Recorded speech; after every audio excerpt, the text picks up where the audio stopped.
Hello everyone, my name is Wolf and today I'm going to show you how to build your own medieval houses in Minecraft.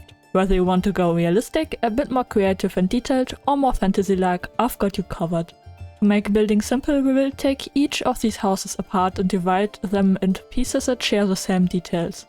Imagine each house as stacked together boxes, and each box represents one detail. This will make it very easy for you to take the parts you like and to build your own house out of them. While the most obvious detail on all of these houses might be these wooden beams, and these are due to how the houses were built in medieval times. Basically the style is called half timbered, but of course not all houses were built like this. But for this video, as it can make a really nice fantasy medieval look in Minecraft. And also honestly, it is the first thing that comes to my mind when I imagine a medieval city. Holding everything together are these wooden beams, and then the gaps were filled with rocks, water and dope, which are basically just sticks, or bricks. Then it was covered with mud and sometimes also covered with plaster to make it look prettier. Also sometimes the houses were painted, so a city could have been really colorful. For more depth and detail you can place the wall one block behind. The shape of the beams can also be quite decorative. They can have all different kinds of shapes, but the easiest to build in Minecraft are either straight, vertical and horizontal lines. You can create big crosses using stairs, smaller ones using slabs, and even tiny ones like this. Try to find different ways to use diagonals to make your build look interesting. For smaller ones you can also use slabs like this. The smallest rectangles can make trapdoors and fences.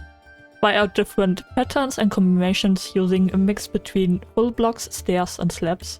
The shape is called man-shaped, and it can still be seen on some historical old buildings. Well, I guess it is called man-shaped because it is looking a little bit like a man. And this one is inspired by this previous one. When I fill in the words like this, I don't really plan beforehand which patterns I want to use.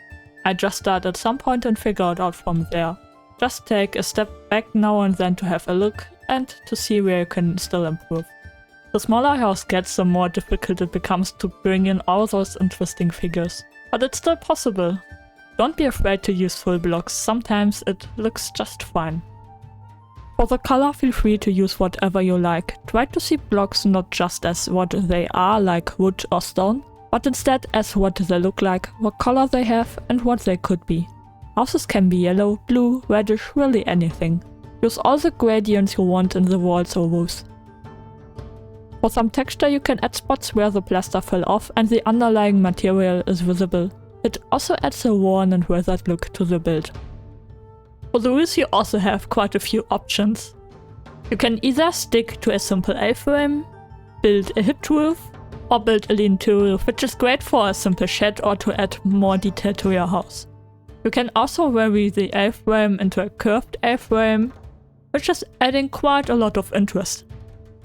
For towers you can simply build a conical roof. Just make sure to get steeper to the top. You might have noticed that my houses aren't the most accurate ones, and that is because I am taking a more fantasy-like approach. But if you were to build a historical accurate roof, you would either make it thatched out of wooden shingles, turf, tiles or slate. As for the shape of a medieval city house, space in cities is rare, so houses were most of the time quite narrow, went up and often created these overhangs. For an overhang, simply extend the wall by one. For another story, just go higher up. And you can also add a second overhang, which is adding even more depth. This makes houses kinda just like boxes stacked on boxes. Add one or two more boxes and you have already a quite interesting shape. Also remember you can build in towers like this. Whether you want to keep your build simple or complex is up to you. When detailing, the first thing that comes to mind are windows. While they most likely didn't have any windows in simple houses to reduce the loss of heat, sometimes windows were just holes that could be closed with shutters. They also lined windows with oiled animal skin. And just really wealthy people had glass windows.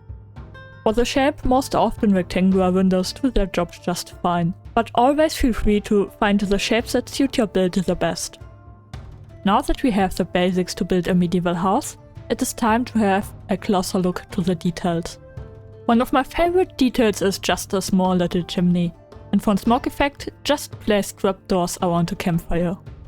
Another detail for a roof would be a dormer window. A dormer window is just a window that is sticking out like that. They also do a great job at breaking up the roof surface and add more depth to your build. If a normal overhang isn't interesting enough for you, try out putting arches under it like that.